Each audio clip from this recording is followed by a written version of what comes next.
And just like that, we're back. I don't know if this is going to wind up. So hold on. Let me just cut right here, Claude. Put these together. Cut right here. So anyway, maybe it was for the best, as it was only going to cause some decisiveness there. But what I was saying, or what I was starting to say, was that a lot of people didn't like Kid A at all, because they didn't like the fact that Radiohead went so far south into the electronic realm. And to me personally, that was one of the greatest electronic records of all time. I love Kid A. So in that sense of the word, it, to me, you know, well, let's put it this way. Let me say it another way. When it comes to electronic music, I'm very non-elitist, meaning I am not one of those people that lives by the rigid rules of what fits into a category and what doesn't. The way that I look at it, or think about it, or feel about music is really simple. I either connect with it or I don't. If I connect with it, I love it. And I don't care where it's from, what age it came from, how old the performer is, when it came out. It could have come out yesterday. It could have come out, 150 years ago. Don't care. If I connect with it, I like it. If I don't connect with it, then I just don't connect with it. So I can honestly say that there was a period of my life where Depeche Mode was definitely a connecting point. And I can really point to a complete set of records for that. So, for example, I was really, really into Black Celebration. I think that was one of the best albums ever made. Period. I don't even think about it as a synth pop album. I just put it in my top tier shelf of records of all time. So that goes up against other records that I've loved my entire life. So that's a definite, like, yeah. I loved Construction Time Again, which I think had probably the most. I think those two albums probably had the most influence on my outlook. I think what they taught me was that you could go into pop constraints and still maintain a degree of, strangeness. So for me, that was a big deal. But I was also influenced by Speak and Spell. So, which is going to be obvious in the song I'm going to play next. But yeah, so it's one of those things, but the whole thing is sad. I mean, why are we having this conversation? We're having this conversation because Andrew Fletcher, one of the founding members of Depeche Mode, died at 60, which is tragic and horrible. Like, how could we lose somebody like that so fast? I mean, so, So I'll tell you what I went looking for today on YouTube. Trivia that maybe you guys don't know. Did you know that Andrew played bass with Vince Clarke in a punk band before they even became Composition of Sound, which then became, was it Composition of Sound? Before they became Depeche Mode. They were in a band called No Romance in China, or Romance in China. And they never recorded anything. And apparently they broke up, and then, they figured that out, I wish there was some recorded material, because I would have liked to have heard the punk side of Vince Clarke and Andrew Fletcher. I think that would be fun to listen to. If I would have found it on YouTube, man, I would have played it tonight. I would have taken the risk, but I couldn't find anything. So apparently they never recorded anything. But, in thinking about all that stuff, it goes to show that even Depeche had those strange punk-like elements in the first songs they put out. You can't tell because it's drum machines, but I can tell because I was listening to punk rock, and punk rock had those type of drum sounds in them, and they were doing that kind of stuff. And a lot of the punk drumming was very straightforward mechanical drumming. So there's a lot of funny overlaps there, and people miss it. So, oh, did he now? He produced Client as a side project. Ooh, that's right. I'm going to have to check that out now. So, anyway, I'm going to play a song that has a completely different feel, but you can see the obvious influence here was, can I get to a sound that harks back to 1981 when I was a kid and I was thinking about how these records made me feel. And again, it's like I took a feel. I wasn't trying to replicate what they were doing. I was simply trying to take something from it to evoke my own feeling. And this song came out. And so I'm going to play you one of the other early Depeche influence things that I've ever written. And I still play this one live sometimes, so you might actually hear this when I play Texas. I don't know, I might do it. I just might, man, I just might. And here it is.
So,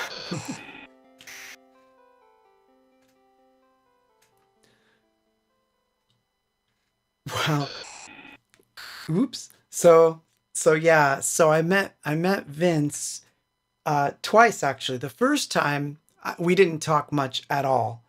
It was sort of like I was awestruck, so it was like, "Oh, nice to meet you," and then that was done. I didn't even get to say anything I wanted to say to him. And then when I met him again, it was at Numbers. He was doing a DJ set, and I was completely out of my mind, full blown cold. And I was so sick that while he was DJing, I think it was, those cold things that like put you to sleep. I think I took two of them and I was literally falling asleep. And I was on the floor in the corner of some corner of, all I can remember is there were bleachers and or something at Numbers. There was places for people to sit, and I was in the corner just laying down on one of them, and I fell asleep there because I was so sick. And then someone took me over to meet him after, and it was funny because he was very gracious. He figured out that like, dude, this dude's sick. But it was funny. We got to talk about Gareth for a few seconds, and he said he just made a funny joke, something about something that we could relate to, us both having worked with him. And I said, "So how was it for you?" And then he says, "Great producer, horrible cook." that's that's all I remember him saying, which was pretty funny.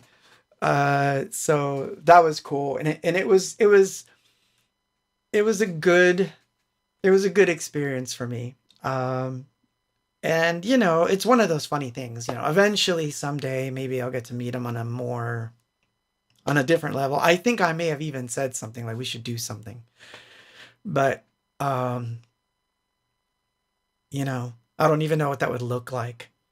But who knows? Who knows? Who knows what could happen? No one knows. No one really knows what could happen. The world is a strange and mysterious place, man. All you can do is navigate through everything.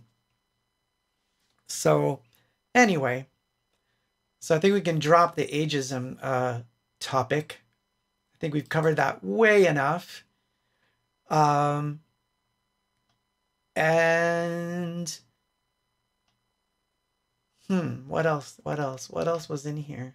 Let me look at my Twitter feed here. Oh yeah, that thing. Gotta talk about that, but we'll talk about that towards the end. Um, so I mean, I'm pretty vocal about certain things in the music industry. So I wanted to bring up this topic only because, again, it's it's not exactly off topic. I think that where where it hit me hard was that I felt that a lot of people who get into music at a later age, they're not going to be going out on tour or doing all these crazy things. They're going to probably start with getting themselves a website and a Bandcamp account. So, only to read a story today that Google wants to basically take 30% of the sales of things that happen in the app because of the way that they want to bill it. And this has a lot of glaring problems. And I don't think that the article explained them quite well. So I'm going to do my best to explain this issue and why I think it's a big deal. And it sets a precedent. So you know that if you're on Android or the iOS store, they both have apps, right? So when you download an app and it says if you want to get the pro version, you upgrade and you pay the in-app stuff with using Google Pay. You know what I'm talking about? So I mean, I know drawing apps. Like I'll download a free drawing app, and then it's like $2 to upgrade it. So you pay through Google, and done. You're upgraded. All well and good. This doesn't work on Bandcamp. It can't work with Bandcamp. It's incompatible with Bandcamp. And the reason that it's incompatible with Bandcamp is that the app purchases that are being made inside of the app, they can't connect you to physical objects. So in other words, you can't buy 12-inch records that way. You can't buy t-shirts that way. You can't buy posters that way. If Bandcamp is forced to do this with Google and Google tries to tie themselves in, that could ruin the merch side completely for Bandcamp. That's the part that's not being talked about. Of course, if it stays as nothing but a streaming and downloading application, you guys are like, what the fuck is he talking about? I am talking about a lawsuit that is being fought between Bandcamp and Google. Google basically has stepped in and said, we want 30% cut in everything that you're doing in this app because you're obviously selling music through here and we want it to be flowing through Google Pay. And Bandcamp is saying we can't do that because the way that your model works is incompatible with ours. So on the first grounds of this problem is that Bandcamp, as you know, pays within 24 to 48 hours. That means that when you sell, as an artist, when you sell a CD or you sell a record, when you sell something, Bandcamp pays you within 24 to 48 hours, even if it's a download. With Google Pay, it could take up to 45 days for you to be paid. And if the amount that you sold, meaning that you didn't pass a certain level or threshold, means you could wait longer to be paid. So for some artists, this is quite frankly awful. It doesn't affect the higher level artists. It affects the little guys, all the people that are just doing something, hoping to make, enough money to pay their streaming bill. That was a joke. Or artists that are hoping to make at least enough to I'm going to say it like it is. Like, if I can make this song pay off, maybe I can record this one and put it out by next week. There's artists that are literally living that way, who put out very short editions of 10 CDs or less, or cassettes even. And I've seen some amazing stuff being released that way. So for me, it hurts them if they can't get paid. So that's a big glaring problem. The second problem is that because we're dealing with physical things on Bandcamp and Google isn't really considering those physical things, it would mean that the physical goods would have to be literally taken out of the app, which means that then, I don't even know what that would look like. Would that mean that then you go to the Anything Box Bandcamp page and see only the digital downloads if you're in the app, but you wouldn't see the 12 inches or t-shirts or any other merch that I decide to put out? Like, you wouldn't see any limited edition goods? Sorry, I lost the chat. So, in my opinion, my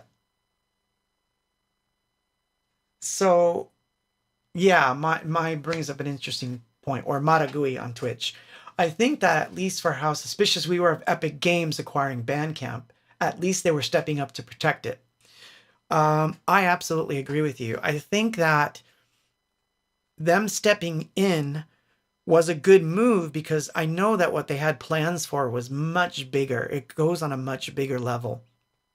And so for me, I felt like we were finally headed into a direction that I wanted Bandcamp to go in. And I'm going to kind of confide with you that I've had a couple of instances where I've emailed Bandcamp about crypto and about NFTs and things of this nature and telling them how that model could really help.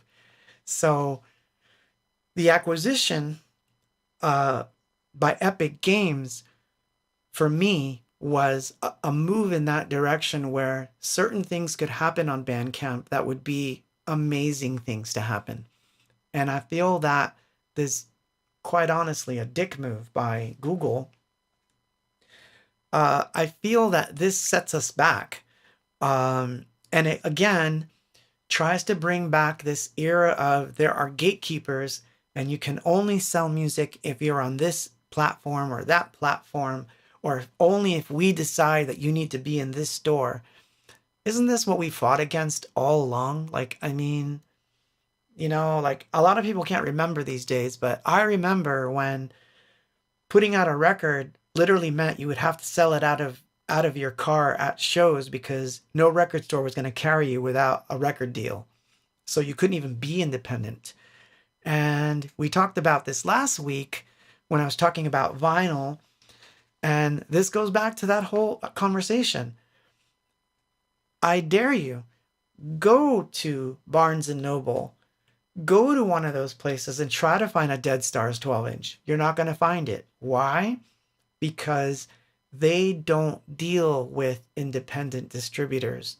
They deal only with major and sub-major distributors. That means that 90% of independent music coming out in the United States on vinyl is not going to be in stores. And the major labels like it that way. Radio stations, the ones that are still alive, like it that way. They like their old system. They don't want to change it. And the tech oligarchy, they want to continue that system. They want that system to be the pervading system. So they like being the gatekeepers. So they're going to impose this billing crap because it would seem that this is the only way they're going to make profit. Yeah, easy Sparky, thank you for that. Yes, Google agreed. They only care about their profits. The profits in the data. How about the data? So I think it's time that we really started to take this idea, and I've brought it up before. I know this is like a crypto thing that I bring up, but your keys, your data, your keys, your data, your keys, your data. This is what crypto is all about. My effing keys, my data. I do with it what I want. If I want to sell MP3s, WAV files, art, whatever it is, directly to a fan, I do not have to go through a gatekeeper. And that is the point. So, this is, I think, their last hurrah when it comes to all this stuff. I really believe this. I think this is the last hurrah. Because as NFTs and their utility starts to invade the very commercial spot that they've all enjoyed, it's going to be a losing situation for them. I mean, think about it. Look, it hasn't happened yet, but it's going to happen. You're going to have mass adoption where people are like, why should I buy this 12-inch record over here when I can get it from the band over here and support them directly, and I'm going to get something out of it that is going to last me a lifetime, and I'm not going to get that from doing it with these people. This is where the future is going. So, anywho, I just thought I'd bring that up because this is a topic that is dear to my heart because you know how I feel about the music industry. You know that inherently I think it's very shady and it does shady stuff, and nobody's ever really taken them to task for it in all of this time. The only true disruption we've ever had was MP3s and streaming, which I know some people, think of Spotify in the same light, and I don't. I think those were good disruptors. However, it's time for the third wave. And the third wave is crypto. I'm telling you, it's going to take over the music industry because it's the only thing artists have left. It's the only thing we have left. It's the only way we can control everything, where it is, where it's published, how it's published. And we can make deals with the sites. Obviously, the sites make money on our transaction, but it's a small, tiny bit compared to what, these crazy companies like Google and Apple want to do on their products. And so that brings up a broader picture here. Are we so enamored of our devices that we're willing to let these things happen just for the convenience of having this device in our hand? I mean, I'm decidedly old school when it comes to that stuff because I do everything on the web on my computer. I'm literally, when I'm on Twitter, when I'm on Facebook, when I'm on anything, I am literally on my computer. I am not on my phone. I don't do those things on my phone. About the only thing I've done on my phone more recently is a few Twitter pictures, and that's about it. But even Instagram I do from my desktop. I don't use my phone. So, but I know that I'm in the minority. So I always thought Bandcamp was safe because I only looked at it from a website point of view. But I will admit, when I'm on the road, I do like to peruse the Bandcamp site on my phone. And I have bought things that way. So I just think that they need to cut that out, man. I need, So if you can, hold on, I'm gonna find my tweet because what I want to do is make you aware of it. And if you can, if you're on Twitter, I hope you will. Oh, I just saw myself on Twitter. That's hilarious. That's probably why we lost the internet. So here we go. Sorry, I'm going to paste this into the chat.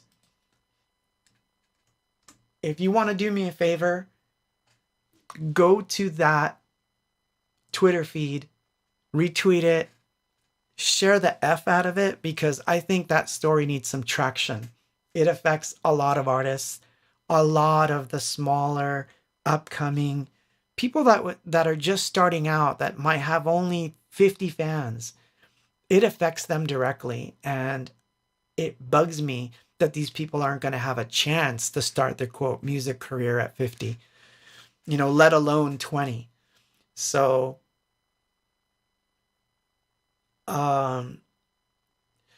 Claudio, you bring up a great point. When NFTs and crypto become convenient, the truth is they're becoming more convenient every day. Um, as people get squeezed a little more when it comes to their finances, they're going to start looking for alternatives and alternative ways of surviving. So let me give you an example. Like, money's tight. I understand, because everybody's having to face inflation. So I am definitely in that category. I can tell you right now I'm facing inflation just like everyone else. So I'm not going out and buying a lot of things. However, what's interesting is I had about 50, 60 Tezos in my wallet that have been there since 2020. So knowing that I had that, I was able to buy art, and I've been enjoying the Tezos community and buying art because it didn't actually come out of my bank account. It was already in my wallet. So all I'm doing is already spending my money, and it's becoming convenient.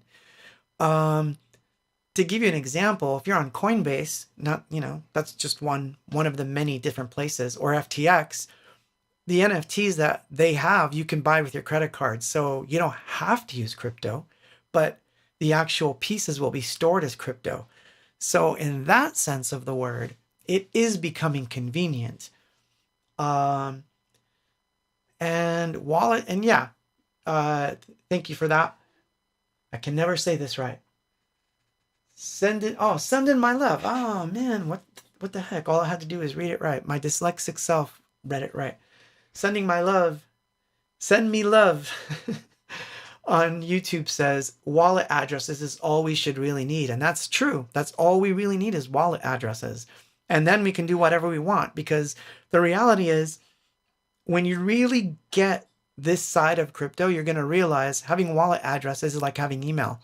So it's like, and more broadly, it's like having a PayPal address. And you know what that is? And we got used to that real quick, didn't we?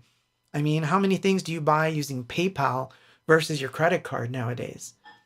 So, I mean, I buy all my flights, I buy everything through PayPal. So the reality of it is we're already used to that kind of thing. We're just changing the parameters of the technology to be something that's a little safer on some levels. So, not losing your NFTs withstanding. And Thank you for that, Claudio. I am trying to make it easier and easier for people to learn it. And so with that said, as it's getting close to that time, starting this week, I'm going to make it a point to do a couple of educational things on wallets. And every day I'm going to bring up a different wallet, different crypto that I have and how I'm using it and how I got the wallet. I may turn those into videos. I'm not sure if I'm going to do that yet, but if I do, of course, I'll post it on my YouTube channel and my Twitter and all that good stuff. But I've thought about doing some Twitter spaces where I bring this up and we just talk about it as well. So it's something I'm working on, and obviously, but here's the thing. So Sue says, oh my God, PayPal is so easy and convenient. It is, but it takes a lot of money from you. It takes 10%, and it takes 10% in the transactions between people. Crypto doesn't do that. When I buy a piece of art using Tezos, it costs me 10 cents for the transaction. And the most I've ever paid in a transaction fee on Tezos is, I believe, $1. So that's the part that people don't understand. I can send someone, and I'm not kidding, $5,000 using stellar lumens, and it's going to cost me about 3 to 5 cents to send them that money. That's what it's going to cost me. And I could send it to them to Japan, and the internet doesn't care. And that transaction fee, that's it. Just pennies. You can't do that with PayPal, and you can't do that with traditional banking. You can't even do that with like traditional methods of sending money overseas. You can't. So I know I'm babbling here, but you get the gist. This article, which again, I posted the link here, but you'll see what Google's trying to do. And it's nasty because it affects other apps too, other apps that won't conform to their system. And it's old, So, oh, XRP, huh? Don't worry. I think I have a few. Okay, let's play a song. So this I wanted to play because I was talking about it has to do with a topic of utility. So I might as well bring this last topic up and we can talk about it. I saved this for last, but let me find it. Oh boy. That moment when I know that I'm doing the wrong thing and I should have had the link pre-planned. Of course, it happens. Let's see if I can find it.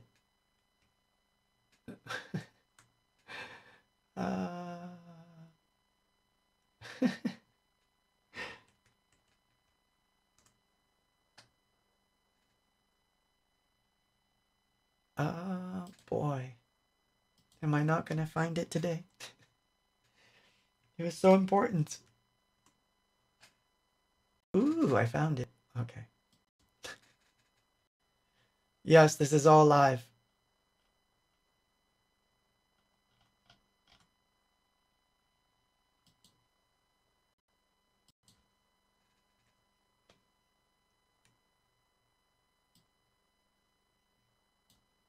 Sorry. I almost feel like it's that radio silence that you get on a radio station where you're not supposed to have dead air. But so there you go. As I'm talking here. So as I'm talking, I put up my this article that I wrote, which here we can look at it on the interwebs. It's this one, the NFTs for Abox Fan Part 1, building it as we go, and it's going to talk about the exclusivity of NFTs and what I think about things that can happen with NFTs. And in it, I bring up an interesting story about this, which is the Carmen in Spanish video which is basically us recording an acoustic version of Carmen. So I'll leave the link to the article so you can read it. But in there, I use this as an example. And it was, to be honest, totally an idea that came as I was writing the article, which was, we've never released the actual recordings of those acoustic versions of the song. We've only released the 2 videos, which are pretty crappy quality, even though the audio is not bad, but the video quality is obviously terrible. Can't do much about that.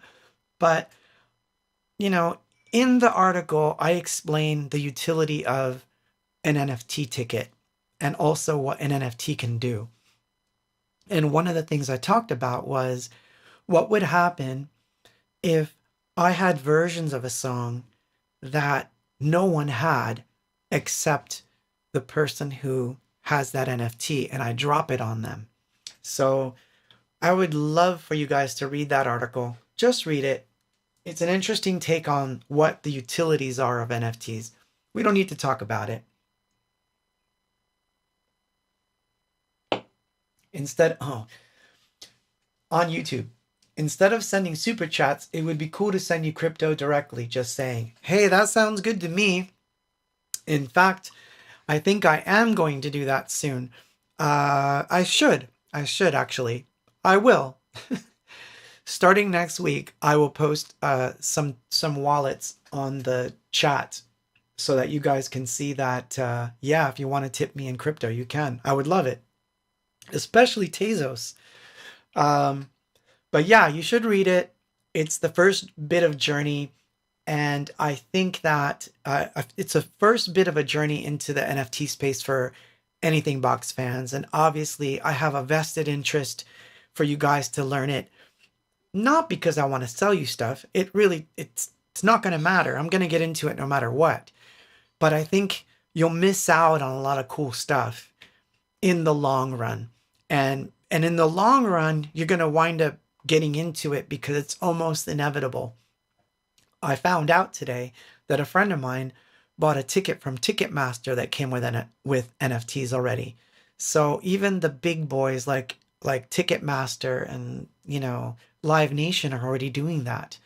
So to me, we can preempt it before it becomes so mainstream that, you know, you're getting into it late. So this is an early start. So anyway, so in that article, I reference this song, and I decided that I would play you a rarer version of the acoustic Carmen.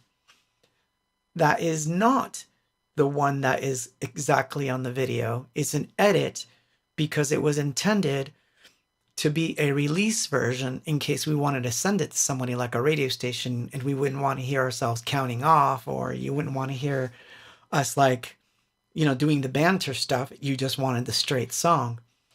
So this is Carmen, acoustic and in Spanish, and this is called the Serious Mix. And so I'm going to play that, and then I'll come back and we'll say our goodnights.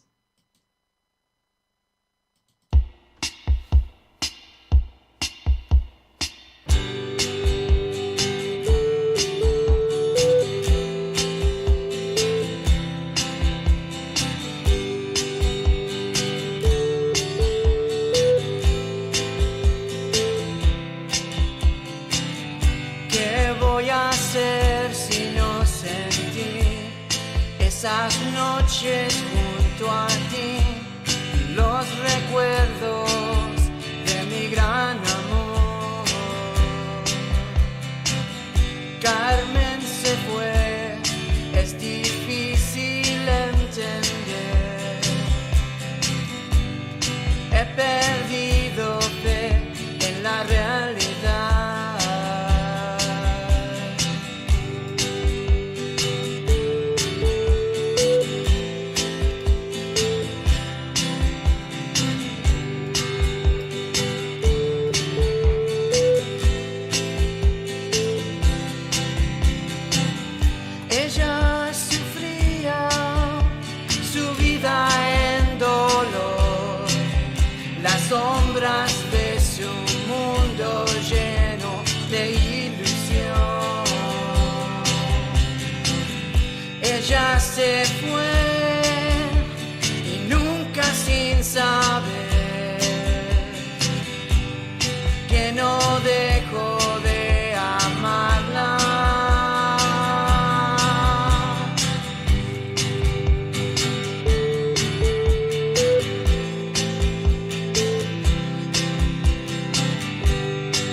Thank you.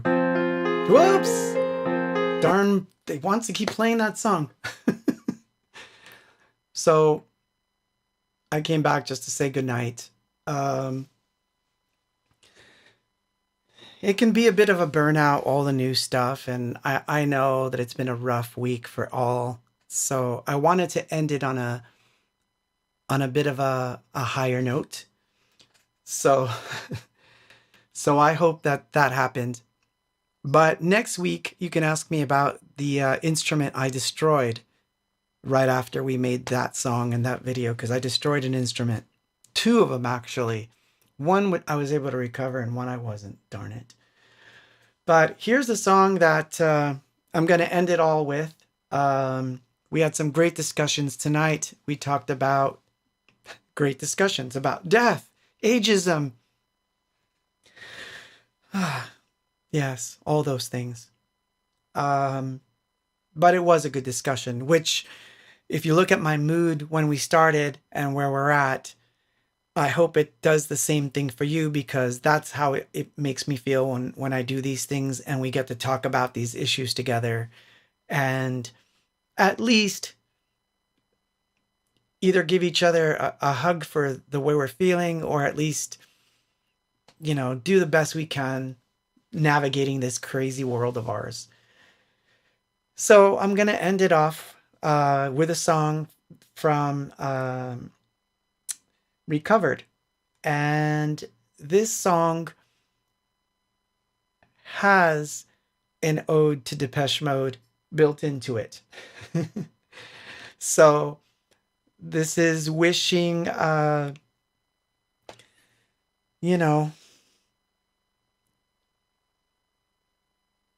we'll miss him. Let's put it that way. And, what the heck? Fletch has Fega to keep him company. I'm sure Fega's asking for his autograph and showing him around. So we have that. And Brooks probably kicked him out of his studio because was probably on a different football team with England. So I'm imagining that whole scene. So I think that this is a good apropos song. So he was the best hand clapper ever. That's why I loved him. That's one thing I wanted to say before I left. One of the things I loved about Andrew Fletcher was, on stage, he was the happiness that you could see on stage. You would always look to that side of the stage wherever he was, and he was happy. He was always happy. And so for me, I think he was enjoying the show the way fans enjoy the shows. And I think that that's very rare. And so that's awesome. So with this song, I say goodbye.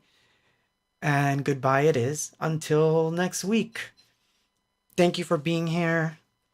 Thank you for your patience. I hope I didn't drive too many people crazy. But we'll turn the overhead on. The moon is up. I'm going to switch off the lights as the song plays, and I will see you all next week.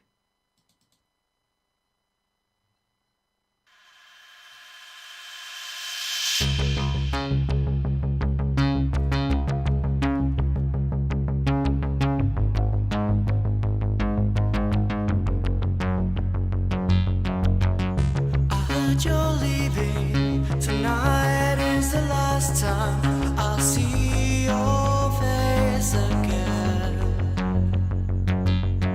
Does it have to end this way? Does it have to end this way? For you and me tonight.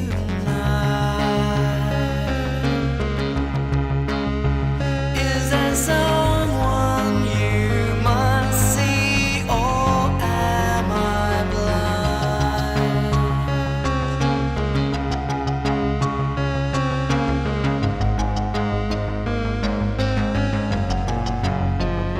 You can bring me anything you want to hear me say, but always now your dream, your life away. You should know what it's like to inside my heart without you. If you run from me,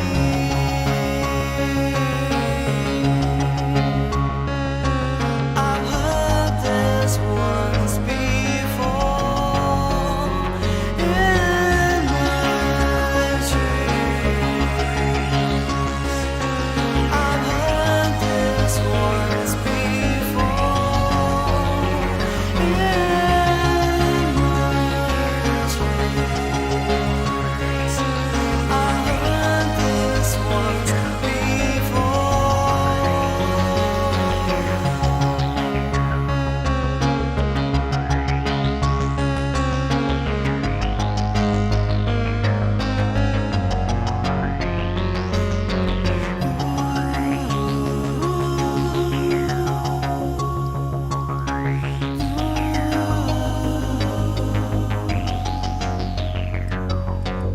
Live a lonely life, see yourself decide. The future will pass you by.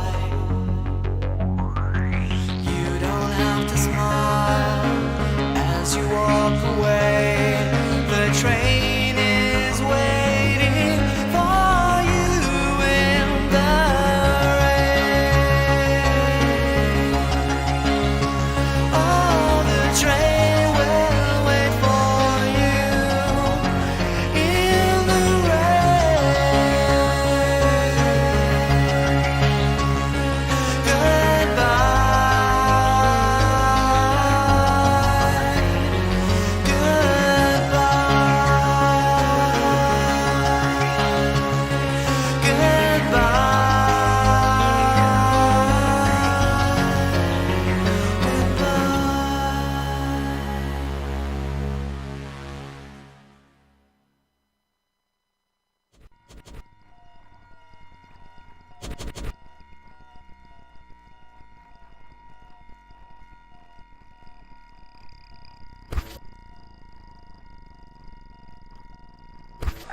I'm part of it.